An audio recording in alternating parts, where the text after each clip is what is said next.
Makasaysayang umaga mga scholars, tayo tumayo upang tayo magdasal. In the name of the Father, of the Son, and the Holy Spirit. Amen. Bago kayo umupo, inyo munang tignan ang inyong ilalim ng inyong mga upuan sa mga paligid kung ito ay may mga kalat at inyong pulutin upang itapon sa tamang basurahan. Pakiayos na rin ang mga hanay na inyong mga upuan. Presidente ng klase, meron bang lumiban ngayong araw na to? Mahusay kung ganon. Meron ba sa inyong may masamang dinaramdam ngayong araw? Itaas lamang inyong mga kamay upang kayo ay aking matugunan. Nais kong ipaalala sa inyo ang ating mga alituntunin sa ating silid-aralan. Ipakibasa nga ng sabay-sabay. Una, irespeto ang sarili at ang ibang tao. Umupo ng maayos, makinig sa guro, maging aktibo sa klase. Tandaan lagi ang ating mga class rules sa tuwing tayo ay mag-uumpisa ng ating klase. Nais kong malaman kung naaalala nyo pa ba ang ating nakaraang talakayan. At dahil dyan, meron akong aktibidad, maikling aktibidad na ginawa upang malaman ko kung naaalala nyo pa ang ating talakayan. Ito ay aking tinatawag na Raise 8 Up, kung saan itataas nyo lamang ang inyong ballpen kung ang tinutukoy ng tanong ay tama at ang inyong mga kwaderno o mga papel kung ang tinutukoy naman ay mali.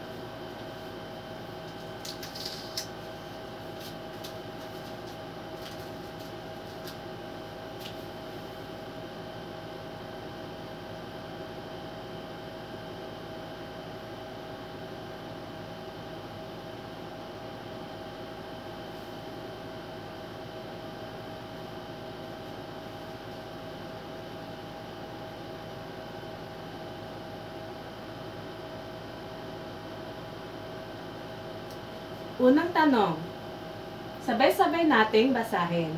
Ang kultura ay tumutukoy sa kahulugan at paraan ng pamumuhay ng mga mamamayan sa isang lipunan. Raise it up. Tama. Ang tamang sagot ay, anong mga itinas nyo? Ballpen. Ito ay tama. Ang pangalawa naman ay, ang paniniwala ay isang elemento ng kultura na tumutukoy sa mga asal, kilos o gawin na nagsisilbing pamantayan ng pagkilos sa isang lipunan. Ito ba ay tama o mali? Raise it up! Tama! Ang inyong mga itinaas ay inyong mga kwaderno. Ito ay mali. Bakit ito ay mali? Dahil ang tinutukoy sa tanong ay ang norms. Ang pangatlo naman ay ang pagpapahalaga ng batayan ng pagkilos sa katanggap-tanggap na grupo ng mga tao o lipunan sa kabuuan. Ito ba ay tama o mali? Raise it up! Tignan nga natin kung tama ang yung mga itinaas. Tama. At ang pang-apat na tanong, ang hindi pagsunod sa norms ng isang lipunan ay may kaukulang 21 na kaparusahan o sanctions. Ito ba ay tama o mali? Raise it up! Tignan natin. Tama.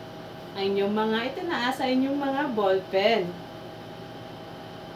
At ang panghuling tanong, ang kultura ay nagsisilbing paglalarawan sa isang lipunan. Raise it up! Tama! Nagagalak akong malaman na naintindihan at naalala nyo pa ang ating talakayan noong nakaraang araw.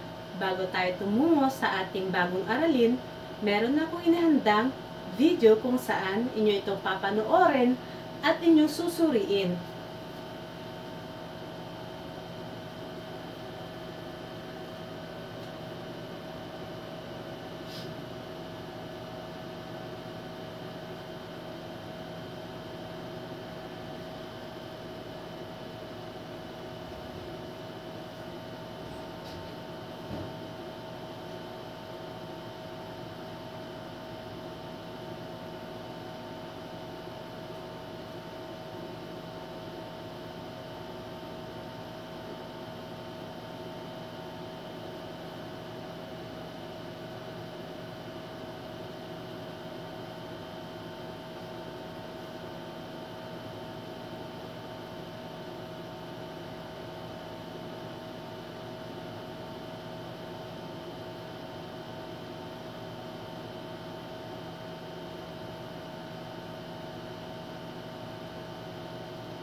batay sa inyong pinanood na video, ano ang pinapakita nito?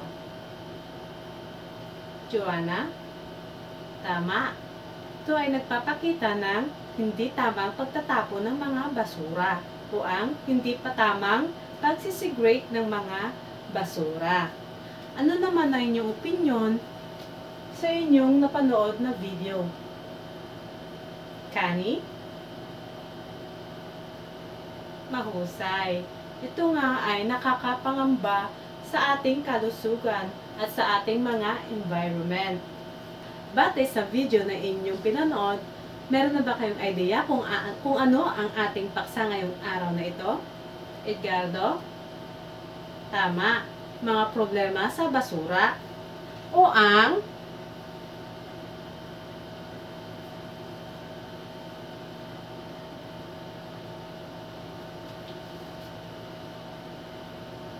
isyong pangkapaligiran na tumutukoy sa suliranin sa solid waste. Bago riyan, nais kong malaman nyo ang ating layunin ngayong araw na ito. Ang una ay pakibasa ng sabay-sabay na tatalakay ang suliranin sa solid waste ng Pilipinas, nasusuri ang dahilan at epekto ng suliranin sa solid waste, at nakapagpapahayag ng sariling opinyon sa paglutas sa suliranin sa solid waste.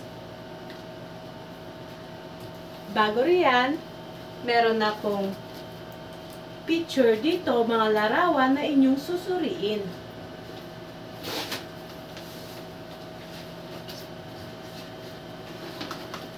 Unang larawan, nakikita nyo ba? Mga basura sa paligid.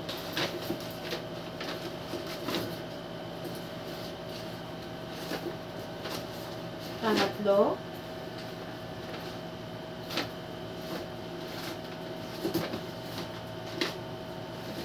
pang-apat, nakita nyo ba? Batay sa mga larawang ito,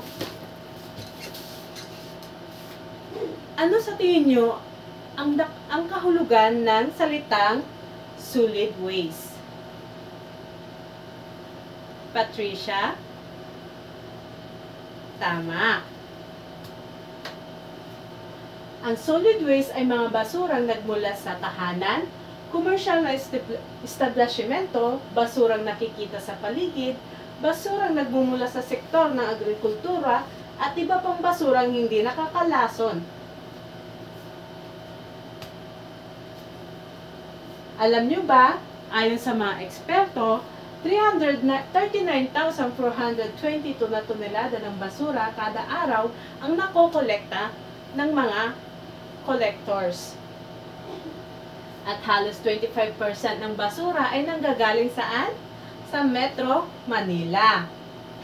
Dahil ang isang tao ay nakakagawa ng 0.7 kilo na basura araw-araw, na mas mataas ng 130% kaysa sa world average.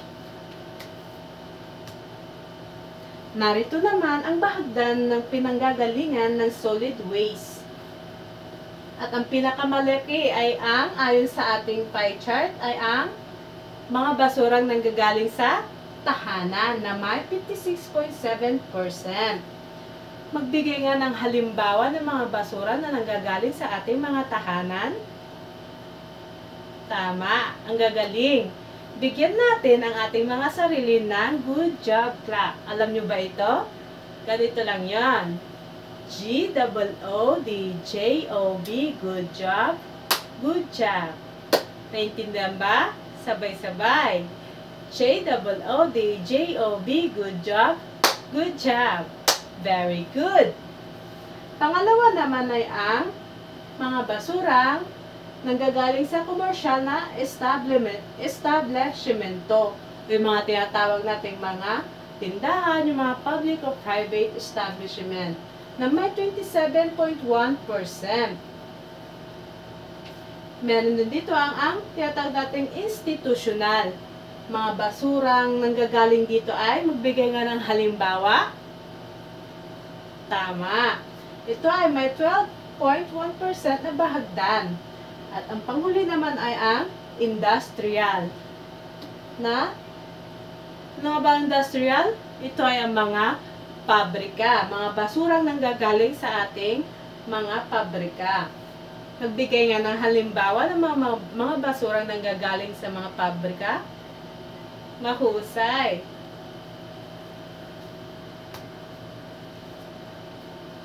Ito naman ang bahagdan ng uri ng solid waste, kung saan ang biodegradable ay may 52.31%. Ito naman ang pinakamalaking bahagdan ng uri ng solid waste. Ano nga ulit ang biodegradable? Ano ang kahulugan ng biodegradable? Tisha? Tama. Ang biodegradable ay ang mga basurang nabubulok. Ang pangalawa naman ay mga basurang recyclable. Bakit nga ba natin tinawag na recyclable waste ang mga ito? Meron ba kayong ideya? Mary Ann? Mahusay. Dahil nga ito ay tinawag na, ito ay mga bagay na maaari pa nating gamitin o bumuo ulit ng mga bagay na nanggaling sa mga used materials na ito.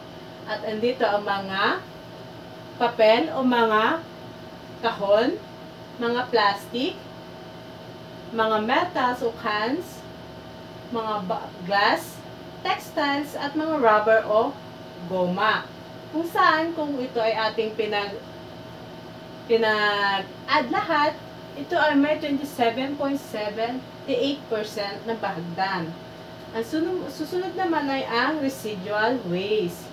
Ano nga ba itong residual waste na tinatawag natin? Kani? Tama. Ang residual waste ay ang mga basurang hindi nabubulok o hindi na maaaring i-recycle pa ulit. At ang panghuli ay ang tinatawag nating special.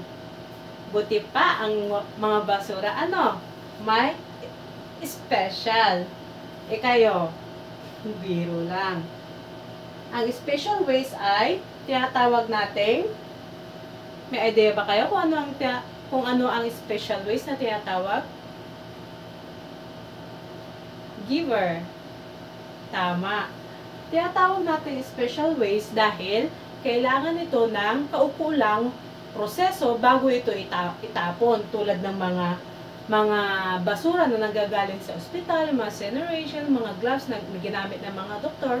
Kailangan na ito isegregate sa tamang mga basurahan o kailangan pa ito ng proseso bago ito itapon. Tulad ng mga electronic natin na gadgets like TV, ganon, mga chemicals, kung saan meron kasi itong mga special ingredients na pwede, or mga materials na pwede tayong maapektuhan ang ating mga kalusugan. Meron naman tayo tinatawag na leachate. Ano nga ba itong leachate? Basahin nga natin lang sabay-sabay. Maraming salamat. Ang leachate ay napakapanganib dahil nga ito ay may arsenic na mapanganib sa ating kalusugan. Kalimitan ito ay nakikita sa mga dump site. Kalimitan sa Metro Manila. Dahil madaming mga tao doon na naninirahan sa mga dump site. Narito mga suliranin sa ating solid waste, ang pagtatapon ng basura, kung saan-saan, pagtatapon ng e-waste, pagsusunog ng basura, di pagsunod sa waste segregation. Ngayon naman, papangkatin ko kayo ng dalawang grupo. Ang hanay na ito ay ang unang grupo. Ang hanay na naman ito ay ang pangalawang grupo, kung saan kayo ay mag-aaktingan. Kayo ay gagawa ng role play, kung saan nagpapakita inyong role play o inyong aktingan ng mga dahilan at epekto ng mga solid waste. O ang suliranin sa solid waste. Naintindihan ba? Mahusay.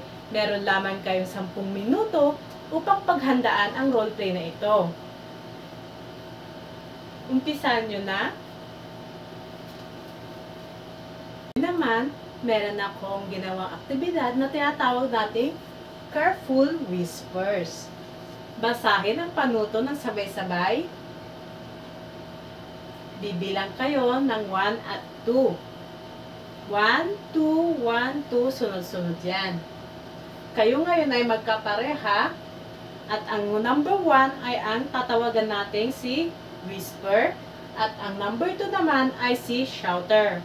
Kung saan si Whisper ay ang tagabasa ng mga tanong at ang sagot naman ay ibubulong kay Shouter.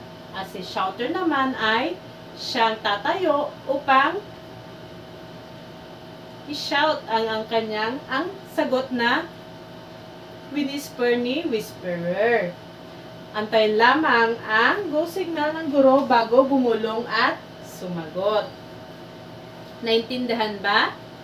Mahusay.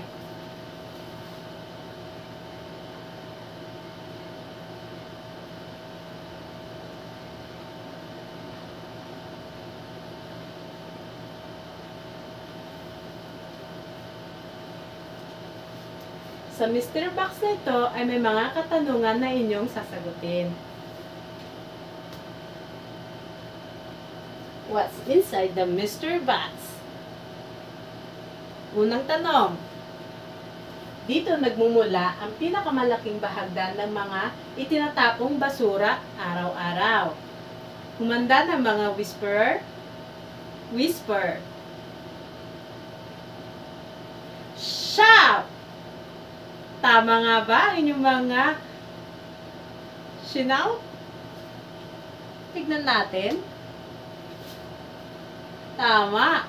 Ang residential o sa tahanan. Pangalawa, ito ang dapat gawin ng mga mamamayan upang maayos ang pagtatapon ng mga basura sa mga dump site. Whisper. Shout!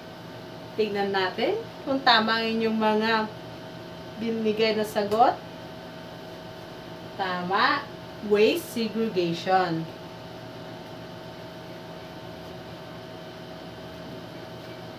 Ito ay katas ng basura na mapanganib sa kalusugan. Whisper. Shout! Tignan natin. Tama, ito ay ang leachate.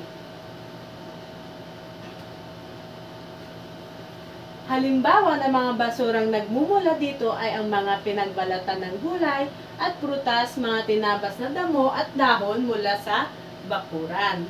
Ano kaya ito? Whisper! Shout! Tama, biodegradable. Nagagalak akong malaman na naintindihan nyo ang ating talakayan ngayong araw na ito. Ngayon naman,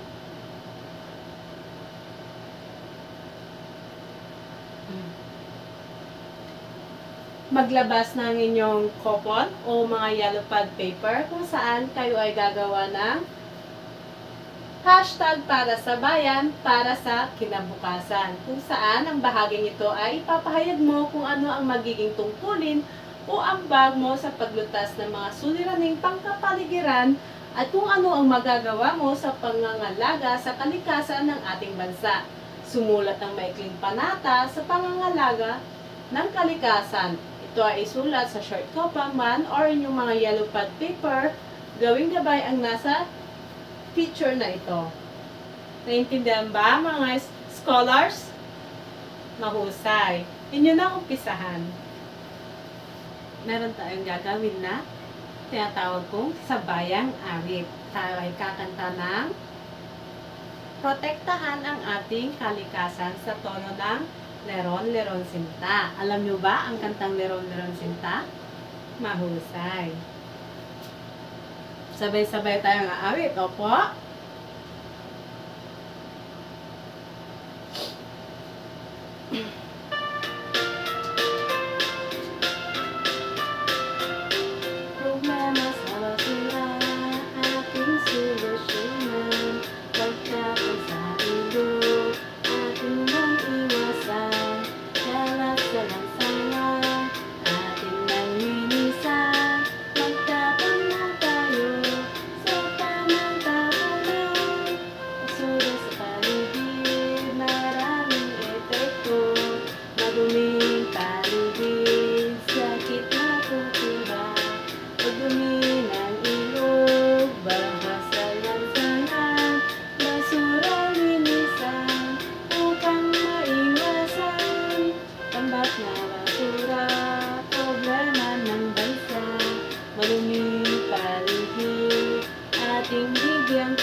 Mahusay. Bigyan natin ang ating mga sarili ng good job clap. G-O-O-D-G-O-B, good job. Good job. Very good. Para sa inyong maikling pagsusulit, maglabas ng 1/4 na papel. At dito nyo isusulat ang tamang sagot kung saan inyong tutukuyin ang mga larawan nito at sasabihin lamang kung ito ay dahilan, epekto o solusyon ng suliranin sa solid waste.